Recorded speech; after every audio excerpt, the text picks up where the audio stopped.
재송화의 홀리스틱 웰니스 코칭에 오신 여러분들을 환영합니다. 당신은 태양 같은 사람인가 블랙홀 같은 사람인가? 인생의 변화는 말투에서 시작된다. 첫 번째 이야기. 저자 황시투안. 황시투안은 중국의 심리학자입니다. 그는 20여 년간 실용 심리학에 전념해서 심리학 이론을 기업 관리, 결혼, 가정, 자녀 교육 등에 성공적으로 접목하였습니다. 중국의 유명한 심리학 플랫폼인 이신리를 창립하고 재미있고 따뜻한 실용적인 방식으로 사회와 조직 그리고 개개인에게 가치 있는 심리학 서비스 및 멘토링을 제공하고 있습니다. 말은 인생의 방향을 좌우한다. 카네기 연구소에서 시행된 조사 결과에 따르면 한 사람의 사업 성공 여부는 15%가 그의 IQ에 달려있고 나머지 85%는 그의 표현 능력, 즉 인간관계 능력, 말하는 능력, 그리고 남을 설득하는 능력에 달려있다고 합니다. 언어는 그렇게 인생의 방향을 좌우합니다. 말 한마디는 미래의 희망을 보게 할 수도 삶의 의욕을 순식간에 잃게 할 수도 있습니다. 가능성을 깨트릴 수도 있습니다. 말 한마디는 불가능해 보이는 기적을 창조할 수도 생명의 모든 가능성을 깨트릴 수도 있습니다. 말 한마디는 한 사람에게 자신감 그리고 끊이지 않는 내면의 힘을 줄 수도 있고 그를 블랙홀 속으로 밀어넣어 순식간에 에너지를 잃게 할 수도 있습니다. 말 한마디는 한 사람의 과거를 치료해 더 나은 현재를 살게 할 수도 그를 과거에 속박해 평생 그곳에서 벗어나지 못하게 할 수도 있습니다. 언어의 힘은 거대하며 가히 측량할 수 없습니다.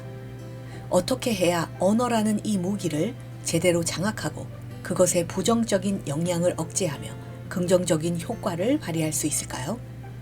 언어의 기술, 쉽게 말해 말하는 방법에 관련된 책은 수없이 많습니다. 그 안에는 여러 가지 교묘하고 풍부한 지식이 있습니다. 하지만 언어로 언어에 관해 설명하는 것은 수박 겉핥기와 같고 수면 위에서 빙산의 일각에 대해 논하는 것과 같습니다. 기교 측면에서의 언어는 인간의 내면까지 닿을 수 없습니다. 언어는 사상의 겉옷입니다. 사상의 깊은 곳에 스며들어야 비로소 언어의 지혜를 발견할 수 있습니다. 유명한 사상가가 한 말들을 들어본 적 있나요? 그들의 말 한마디 한마디는 주옥 같으며 마음을 찌릅니다. 그들의 말은 직접적으로 인간의 본성의 질문을 던집니다. 우리는 늘 말로 사람을 바꾸고 싶어 합니다. 그렇지만 한 사람의 단단한 고집에는 그가 살아온 인생과 세상에 대한 그의 이해가 숨겨져 있습니다. 상대방의 뿌리 깊은 인지 논리를 파악하면 간단한 몇 마디 말로 그를 변화시킬 수 있습니다. 신경 언어 프로그래밍 영역에는 한 가지 훈련 기술이 있습니다. 이 독특한 언어 모델로 당사자가 자기 반성을 하게 하고 자신의 사상에 숨어있는 맹점을 보게 하며 자신의 성공을 막는 제한적 신념을 깨트리고 자발적으로 발전하기 위한 한 발자국을 내딛게 하여 인생의 질을 향상시킵니다. 이 책은 수년간의 심리 상담 경험과 신경 언어 프로그래밍의 훈련 기술을 융합하고 심리학과 언어 기술을 결합한 성과물입니다. 언어의 초점, 언어의 가설, 언어의 틀, 표상 체계 언어, 이성적 언어, 일관된 소통 언어, 비언어적 언어 등에 관한 내용을 담고 있습니다. 이것들을 습관화하면 당신은 말하는 방식, 말하는 기술을 바꿀 수 있고 이로써 내면의 구조를 변화시켜 인격의 성장을 이룰 수 있습니다.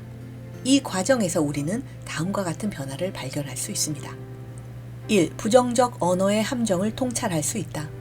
2. 사고의 깊은 곳에 있는 제한적 틀을 깨트릴 수 있다. 3. 일상에서 자주 만나는 갈등과 충돌을 해결할 수 있다. 4. 주변 사람에게 사랑받을 수 있다. 5. 다른 사람들에게 아름다움을 선사할 수 있다. 6. 자신의 인생을 원만하게 살아갈 수 있다. 말을 잘하는 사람은 사람들을 기쁘게 하고 말을 잘 못하는 사람은 사람들의 마음을 병들게 합니다. 이 책을 읽고 난 뒤 말하는 방식의 변화가 당신을 향한 주변 사람들의 평가를 어떻게 바꿔놓는지 지켜보시기 바랍니다. 모든 아름다움은 당신의 말이 변화되는 과정에서 시작할 것입니다. 제1장 말하는 습관을 바꾸면 인생이 달라진다. 돌이킬 수 없는 결과를 낳은 한마디. 어느 부부의 결혼 생활을 상담해 준 적이 있는데 그들의 상황이 매우 특이했습니다. 아내는 중국 과학기술대학교 영재반 출신의 천재였고 어린 나이에 바로 대학교에 진학했습니다. 졸업 후 그녀는 안정적인 직업을 구해서 어릴 때 누리지 못했던 자유로운 생활을 즐기기 시작했습니다. 남편은 지방대 출신이고 아내만큼 눈부신 학력을 가지진 않았지만 사업이 나쁘지 않게 성장하고 있었습니다. 하지만 그는 아내의 여유로운 삶을 탐탁지 않아 했고 결국 참다 못해 그녀에게 이렇게 말했습니다. 당신이 한때 잘 나갔다고 해서 지금 이렇게 발전 없이 살아도 되는 것은 아니야. 지금 당신은 지방대 출신은 나보다 못하잖아. 이 말을 들은 아내는 화가 머리끝까지 치솟아서 이렇게 맞받아쳤습니다. 당신이 지금 하는 그깟 사소한 일로 나한테 뭐라 하는 게 정말 어이가 없네. 아침부터 밤늦게까지 일해봤자 겨우 몇 푼 버는 주제에. 이렇게 악담이 오가며 화목했던 가정은 풍비박산이 났고 부부는 이혼에 이르렀습니다. 남에게 좋은 말을 해주는 것은 포백, 배와 비단보다 따뜻하고 남에게 상처 입히는 말은 폭격, 창으로 찌르는 것보다 깊다는 말이 있습니다. 좋은 말은 강한 추진력을 지니고 폭언은 거대한 파괴력을 지니고 있습니다. 좋은 마음으로 의견을 냈을지라도 관계를 송두리째 망쳐버리거나 심지어 사랑하는 사람을 다치게 할 수도 있습니다. 사람은 늘 상대방이 틀렸다고 전제하며 자신이 옳다는 것을 증명하려고 노력합니다. 자신을 피해자로 여기고 어떻게든 자신의 무고함을 증명하려는 관성이 있습니다. 왜 일 처리를 똑바로 못해? 방금 청소했는데 너 때문에 또 더러워졌어. 너는 항상 나한테만 그래. 너는 내 생각을 전혀 하지 않아.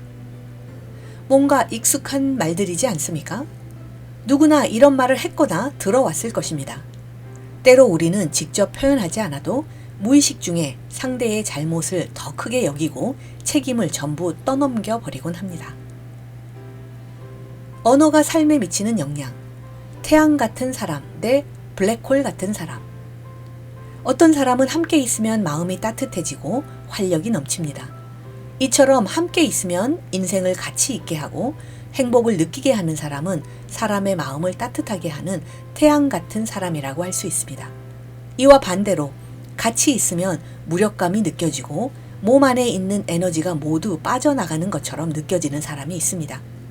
이처럼 주변 사람들의 에너지를 빨아들이고 상처 주는 사람을 우리는 블랙홀 같은 사람이라고 합니다. 말을 잘하는 사람은 긍정적인 영향을 만들어내지만 말을 잘하지 못하는 사람은 부정적인 영향을 만들어냅니다. 이유는 언어가 우리 신경에 어떠한 반응을 끌어내기 때문입니다. 예를 들어서 시험 전에 많은 부모가 자식을 도와준답시고 긴장하지 마 라는 말을 합니다. 하지만 긴장하지 마 라는 말을 들은 아이는 자연스럽게 긴장할 수밖에 없습니다. 그렇다면 어떻게 말해야 할까요? 바로 긍정적인 말을 하면 됩니다. 예를 들어서 시험을 앞둔 아이에게 이렇게 말하는 겁니다. 아빠는 너를 믿으니까 마음 편하게 보고 와. 이렇게 말한다면 아이는 마음이 편해지고 시험에 집중할 수 있습니다. 태양 같은 사람의 말은 긍정적인 부분에 초점이 맞춰져 있습니다. 그들은 상대방이 이루지 못한 것이 아닌 이룰 수 있는 일에 관심을 가지고 결코 칭찬과 격려를 아끼지 않습니다. 또한 상대방이 더 잘할 수 있을 것이라는 믿음을 가지고 상대방도 보지 못한 가능성을 찾아냅니다. 칭찬은 사람에게, 평가는 일에 초점을 둔다. 운 좋게 벼락부자가 된 사장이 비싼 페라리 자동차를 한 대 장만해 고향으로 내려가서 사람들에게 자랑했습니다. 그때 친한 고향 동생이 우물쭈물 다가오더니 여자친구와 데이트를 하러 가는데 차를 빌려줄 수 있느냐고 물어보았습니다. 인색해 보이기 싫었던 장 사장은 흔쾌히 차 키를 건너며 좋은 시간 보내라고 통 크게 말했습니다. 동생이 차를 끌고 간 지 1시간쯤 흘렀을까 그에게서 전화가 걸려왔습니다. 형, 어떻게 사고가 났어. 미안해. 장 사장은 두 가지 반응 중 하나를 보였을 것입니다. 첫 번째, 뭐라고? 크게 났어? 말도 안 돼. 내 15억. 산지 아직 한 달도 안 됐는데. 두 번째, 괜찮아. 일단 진정해. 다치진 않았지? 너랑 여자친구는 다 무사하지? 첫 번째 반응은 일 사건에 대한 반응이고 두 번째 반응은 사람에 대한 반응입니다. 첫 번째 반응에서는 따뜻함을 전혀 느낄 수 없지만 두 번째 반응에서는 따뜻한 느낌과 위로를 받을 수 있습니다. 블랙홀 같은 사람은 주로 첫 번째 반응을 보이고 그의 초점은 언제나 일과 소유에 맞춰져 있습니다. 반면 태양 같은 사람은 두 번째 반응을 보이고 언제나 사람의 초점이 맞춰져 있습니다. 일만 보고 사람을 보지 못하면 칭찬의 힘은 크고 신비합니다. 칭찬과 존중은 삶의 동력이 되며 인간으로서의 가치를 느끼게 해줍니다. 다른 사람을 적절히 칭찬하는 것은 인간관계에 있어 꼭 필요한 수단입니다. 칭찬은 서로에게 좋은 감정을 품게 만들어 마음에서 하는 진심 어린 소통을 가능하게 합니다. 그렇다고 무작정 칭찬하면 오히려 반대의 결과를 얻을 수도 있습니다. 칭찬에도 다 기술이 있기 때문입니다. 누구든 업무상 실수를 범할 수 있습니다. 특히 입사한 지 얼마 안 된 사원이라면 더욱 그렇습니다. 그럴 때 상사가 제때 지적하지 않으면 당사자 본인 그리고 기업에도 피해가 갈 수 있습니다. 그렇다고 대놓고 직설적으로 비판하면 상대는 난처해 할 것이고 어쩌면 퇴사를 생각하거나 뒤에서 복수심에 칼을 갈고 있을지 모릅니다. 그러면 어떻게 해야 부하 직원이 기꺼이 비평을 수용하게 할 수 있을까요? 사람에서 일로 이 기술을 사용하면 됩니다. 칭찬은 일에서 사람으로, 비평은 사람에서 일로 향해야 한다는 것을 기억합시다. 사람과 일은 뗄래야 뗄 수 없는 관계입니다. 사람과 일의 선후 관계를 확실히 정리하고 이 기술을 우리의 말과 행동에 정착하면 우리는 블랙홀에서 태양으로 변할 수 있습니다. 기질을 바꾸려고 애쓰지 마라. 대만의 정자와라는 가수는 모두가 인정하는 태양 같은 사람입니다. 그의 노래 뱃사람 중에 나온 가사는 많은 이들에게 위로를 줍니다. 그런데 정자와는 사실 매우 비관적인 사람이었습니다. 어느 인터뷰에서 젊은 시절 자신은 모든 것을 최악의 상황까지 생각했으며 지금도 그렇다고 말했습니다. 그 이유는 그의 유년 시절을 들여다보면 알 수 있습니다. 그는 소아마비로 걸을 수 없었고 그에 인해 동급생들의 조롱거리가 되기 일쑤였습니다. 그의 어린 시절은 차별과 편견의 시선으로 둘러싸여 있었습니다. 비록 노력을 통해 서서히 신체적 한계를 극복했지만 그래도 신은 자신에게 너무 가혹하다고 생각했습니다. 그도 그럴 것이 그에게 고난은 그것으로 끝나지 않았습니다. 20살 즈음엔 여자친구 부모의 반대로 어쩔 수 없이 이별을 하게 되자 상심이 컸던 그는 세상을 떠나기로 결심하고 유서를 썼습니다. 다행히 가족들에게 바로 발견되어 목숨은 건질 수 있었습니다. 그 후 그는 그 유서를 노래로 만들었고 그 노래는 오래도록 사람들에게 사랑을 받았습니다. 전화위복인 셈이죠. 낙관주의자와 비관주의자. 미국의 심리학자 마틴 셀리그만의 연구에 따르면 같은 사건을 두고 낙관주의자와 비관주의자의 초점은 다르다고 합니다. 이 두 종류의 사람을 세 가지 방면으로 구분지어 보겠습니다. 첫째는 시간상의 구분이고 둘째는 수량상의 구분, 셋째는 행동의 대가와 선천적 능력에 대한 구분입니다. 우선 시간상의 구분부터 살펴봅시다. 장사가 잘 되지 않을 때 낙관주의자는 이것은 일시적인 거야 라고 말하고 비관주의자는 아이고 내 팔자야 일이 잘 풀린 적이 없네 라고 말합니다. 낙관주의자는 어려움을 일시적인 것으로 여기고 비관주의자는 어려움을 영구적인 것으로 여깁니다. 반대로 좋은 일이 생기면 낙관주의자는 역시 나는 운이 좋아 라고 말하고 비관주의자는 이건 잠깐일 뿐이야. 좋은 일은 언제나 순식간에 사라지지 라고 말합니다. 낙관주의자는 행운을 영구적인 것으로 여기고 비관주의자는 행운을 일시적인 것으로 여깁니다. 다음으로 수량상의 구분을 살펴봅시다. 뜻밖에도 좋은 일이 일어났을 때 낙관주의자는 될 줄 알았어. 나는 될 놈이니까 라고 말하며 행운을 보편적인 사건으로 여깁니다. 비관주의자는 이런 행운은 내 인생에서 이번 한 번뿐이야 라고 말하며 좋은 일을 한 번뿐인 사건으로 여깁니다. 두 사람이 길을 가다가 개똥을 밟았을 때 낙관주의자는 와 간만에 개똥 한 번 밟았네 라고 말하며 안 좋은 일을 한 번뿐인 일로 여기고 비관주의자는 길 가다 똥이나 밟고 내 인생은 대체 얼마나 더 재수 없어지려고 그러나? 라고 말하며 안 좋은 일을 보편적인 일로 여깁니다. 마지막으로 행동의 대가와 선천적 능력에 대한 구분을 살펴봅시다. 두 사람 모두 시험을 망쳐버렸습니다. 이때 낙관주의자는 이번에 공부를 좀 게을리해서 그렇다 라고 말하며 안 좋은 결과를 자신의 행동에 의한 대가로 귀결시키고 더 나아질 수 있다는 가능성을 열어둡니다. 반면 비관주의자는 이렇게 생각합니다. 나는 왜 이렇게 멍청하지? 그는 안 좋은 결과를 자신의 선천적 능력 때문이라고 생각합니다.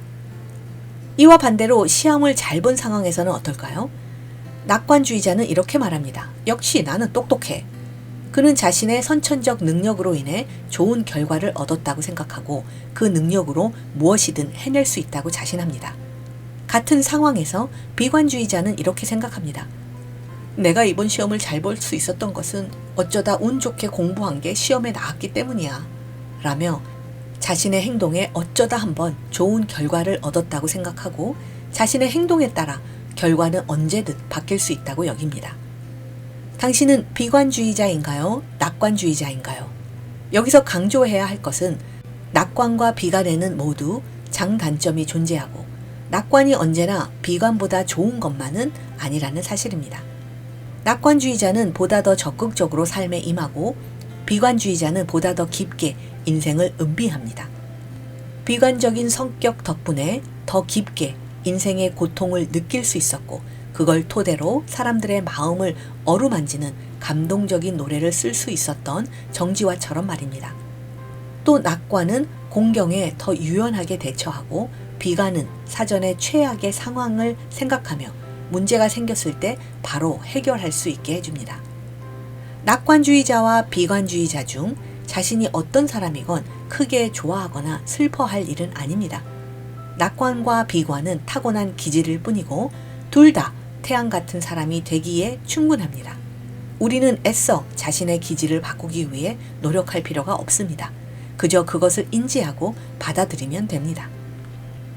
판매왕 조 지라드의 성공 화술. 12년 연속 세계 기네스북에 오른 세기의 세일즈맨 조 지라드는 이 방법을 가장 제대로 사용한 사람입니다. 그는 절대로 고객에게 차를 구매하실 건가요? 라고 묻지 않습니다. 그는 고객에게 이렇게 질문합니다. 세단을 원하시나요? 아니면 SUV를 원하시나요? 파란색을 원하시나요? 빨간색을 원하시나요?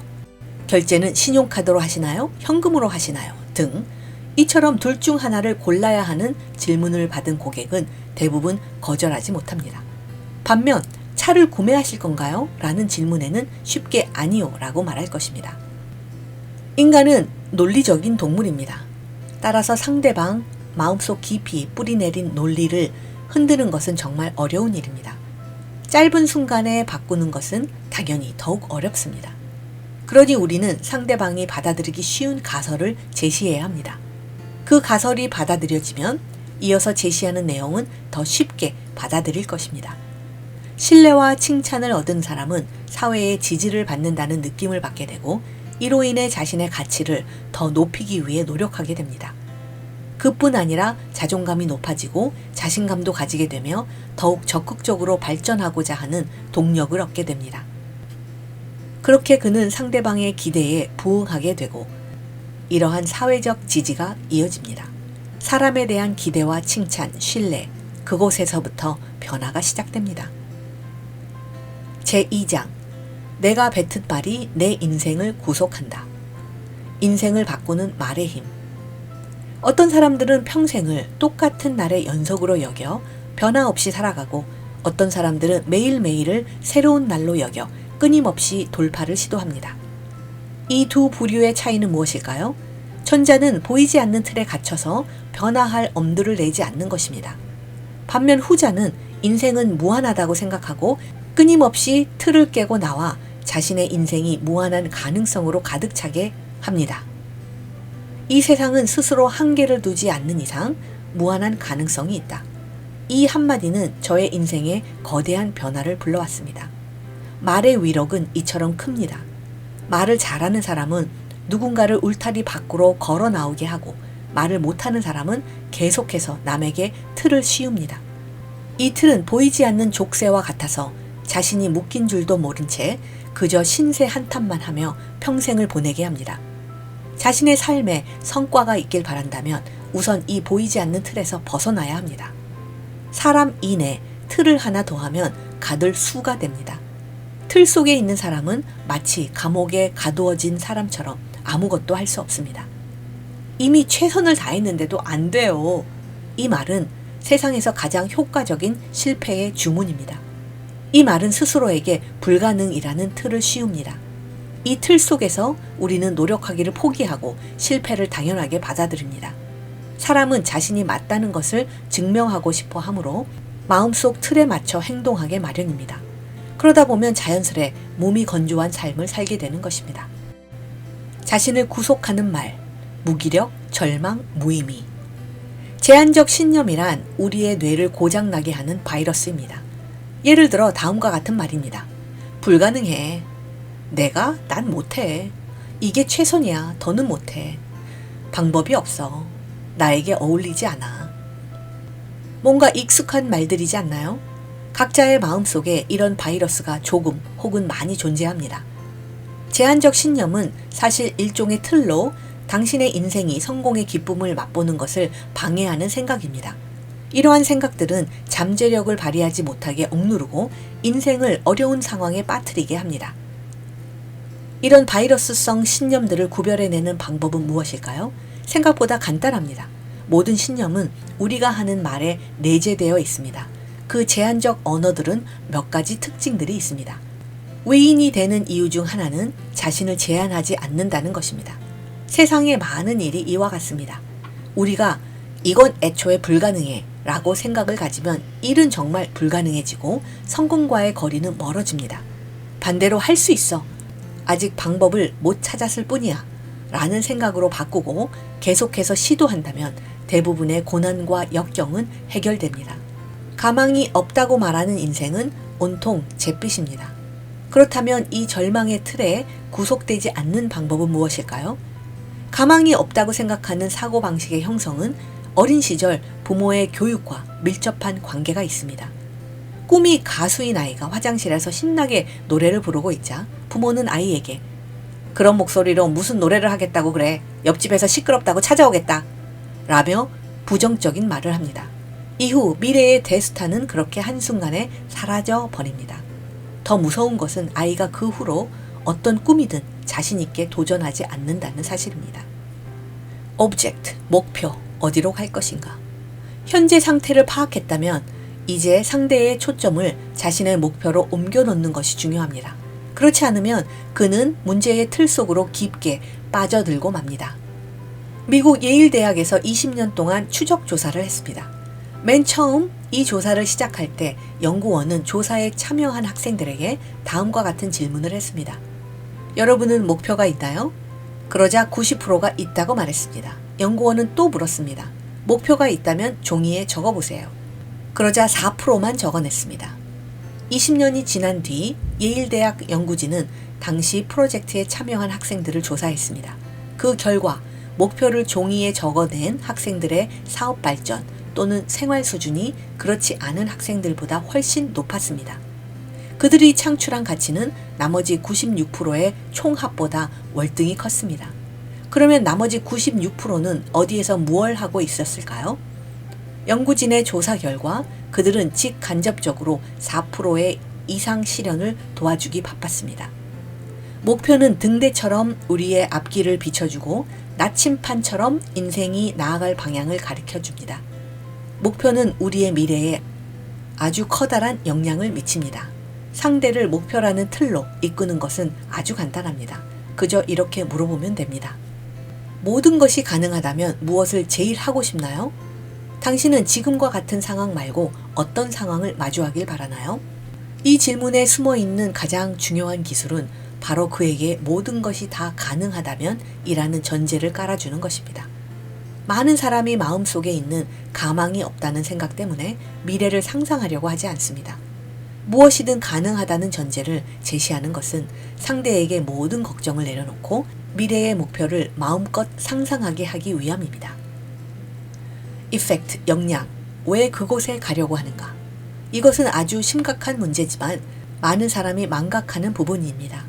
대부분 사람들은 목표를 꼭 이루어야 하는 이유도 모른 채 그저 남들이 하니까 따라하는 경우가 많습니다. 그래서 왜 그곳에 가려고 하는가? 라는 질문을 받았을 때 많은 이들이 할 말을 잃곤 합니다. 따라서 목표가 정말 이루어졌을 때 어떤 영향을 받게 되는지를 그에게 보여줘야 합니다. 그렇게 하면 그는 자신의 목표를 조종할 수도 있고 행동력을 얻어 목표 달성에 도움이 될 수도 있습니다. Resource, 자원, 역량. 역경을 뚫을 수 있게 하는 것은 무엇인가? 인생에서 우리는 여러 장애물에 부딪히곤 합니다. 보통 사람들은 장애물을 만나면 우왕좌왕하지만 성공하는 사람들은 그렇지 않습니다. 그들은 자신이 가진 자원을 찾는 데 집중합니다. 자원을 찾는 또 다른 방법은 바로 능력 향상입니다. 능력이 향상되면 원래의 장애물은 더 이상 문제가 되지 않게 됩니다. 타임라인, 가장 좋은 공경 탈출법. 심리학 연구에 따르면 한 사람이 공경에 처했을 때 그의 초점은 보통 과거에 잃어버린 것에 맞춰져 있습니다. 이때 시간의 틀을 조금 전환하여 초점을 미래에 얻을 것에 맞추면 공경은 자연스레 해결됩니다. 아마 누구나 과거에 어려운 일을 겪은 적이 한두 번쯤 있을 것입니다. 당시에는 하늘이 무너져 내리는 기분이고 심지어 죽음까지 생각했을 수도 있습니다. 하지만 지금 그때를 돌이켜보면 별것 아니었다는 생각이 들지 않나요? 마찬가지로 오늘날 마주친 어려움을 현재라는 시간의 틀에서 보면 변함없이 어렵습니다. 그러나 미래의 관점에서 보면 달라집니다. 그냥 지나가는 일일 뿐입니다. 이것이 바로 타임라인의 위력이고 가장 좋은 공경 탈출 방법입니다. 다음은 미래의 틀을 이용한 효과 만점 질문들입니다. 10년 후 당신은 오늘 내린 이 결정을 어떻게 생각할까요? 미래의 당신이 현재의 당신에게 조언한다면 그는 당신에게 뭐라고 말할까요? 현재 당신의 이런 모습을 미래의 당신이 만족할까요? 미래의 당신은 현재의 당신이 한 행동으로 어떤 대가를 치를까요?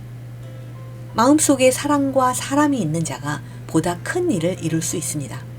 물론 사람이 날 때부터 큰 구도를 품고 태어나는 것은 아닙니다. 나도 끊임없는 학습과 코칭을 통해 조금씩 넓혀갈 수 있었습니다. 어떻게 해야 구도를 넓힐 수 있을까요? 위의 질문을 통해 새로운 틀을 세워봅시다. 당신이 세운 틀을 통해 작은 틀에 갇혀있는 누군가를 끌고 나올 수도 있습니다. 계속하다 보면 당신의 코칭에 따라 그의 구도가 자연스레 넓어질 것입니다. 정체성. 나는 누구인가? 이 질문에 대한 대답이 바로 당신의 정체성입니다. 한 사람의 정체성은 수시로 변합니다. 자식들 앞에서는 부모이고 부모 앞에서는 자식이며 회사에서는 직원 아니면 사장인 것처럼 말입니다. 이처럼 한 사람에게는 여러 정체성이 있습니다. 당신이 어느 한 정체성에 머무르면 그 정체성의 문제만 생각하게 됩니다. 정체성은 신념을 결정하고 신념은 행동을 결정합니다. 누군가에게 영향을 주고 싶다면 정체성 레벨에서 그에게 틀을 세워주는 게 그의 행동을 얽매는 것보다 더 수월합니다. 예를 들어 자녀 교육에서 아이가 어렸을 때부터 자신의 목표를 세우도록 도와주면 나중에 아이 본인이 바라는 목표를 세웠을 때 자연스레 자신의 행동을 다스리게 됩니다. 그러면 행동 레벨에서 우리가 걱정할 필요가 없어집니다. 영성. 영성은 한 사람이 타인 그리고 세상과 관계를 맺는 방식을 뜻합니다. 영성, 누구를 위해? 정체성, 나는 누구인가? 신념, 왜 그렇게 하는가? 능력, 어떻게 하는가? 행동, 무엇을 하는가? 환경, 어디에 있는가?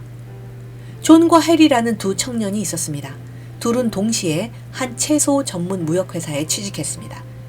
취직한 지 반년이 지난 후 존은 팀장으로 승진했으나 해리는 그렇지 못했습니다. 이에 기분이 상한 해리는 사장에게 가서 말했습니다. 저와 존은 같이 입사해서 매일 똑같이 성실하게 일했는데 어째서 존만 승진시키는 거죠? 그러자 사장이 말했습니다. 이렇게 하지.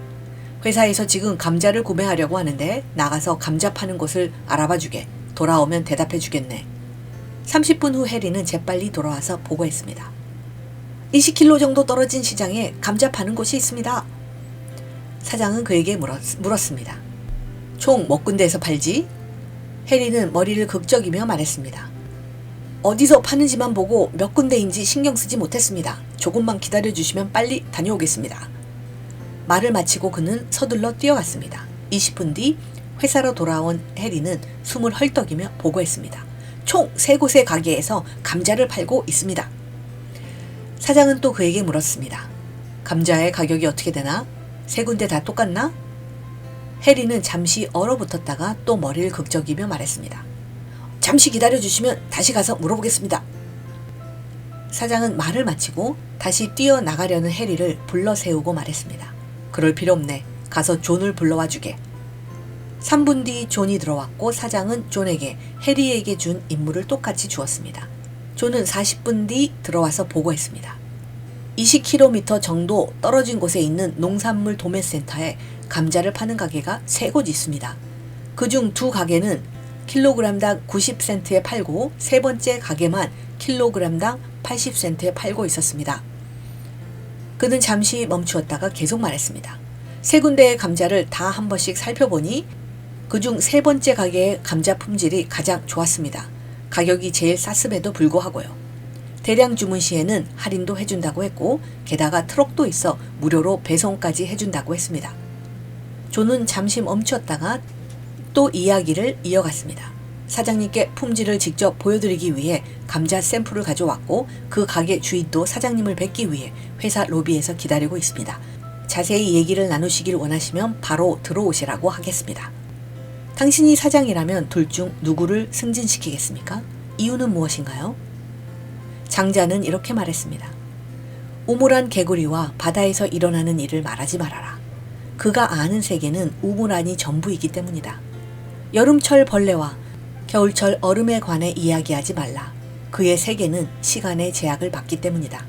식견이 좁은 자와 도에 관해 이야기하지 말라. 그의 세계는 그가 배운 것이 전부이기 때문이다. 한 사람이 제한을 받는 것은 그에게 내재한 사고의 틀에 묶여 있어서일 가능성이 큽니다.